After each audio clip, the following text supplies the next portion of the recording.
শরীর যখন আর তাপমাত্রা নিয়ন্ত্রণ করতে পারে না, তখন মানুষ হিট স্ট্রোকে আক্রান্ত হয়। এর ফলে শরীরের তাপমাত্রা ভীষণভাবে বেড়ে যায়, ঘাম হওয়ার প্রক্রিয়া ব্যাহত হয় এবং শরীর নিজে নিজে আর ঠান্ডা হতে পারে না। দেখা দেয় হিট স্ট্রোক এবং তখন শরীরের তাপমাত্রা বেড়ে গিয়ে 106 ডিগ্রি ফারেনহাইট পর্যন্ত পৌঁছাতে পারে। তাই শিশু এবং বয়স্কদের রোদে বের হয়ে এই ধরনের ইনভেস্টিগেশনগুলি না করাই ভালো। হ্যালো, আসসালামু আলাইকুম গাইস আজকের আমরা যে কাজ করব, পরিমাণ রোদ। Right now temperature 40 degree something. এটার মধ্যে এখন চিনি দিব, চিনি দিয়ে চাপাতি।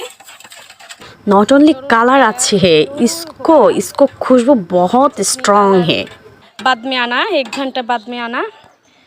পানি টাইনা গেছে, মগো পানি দরিয়া শুকিয়ে গেছে, একটুখানি হয়ে গেছে।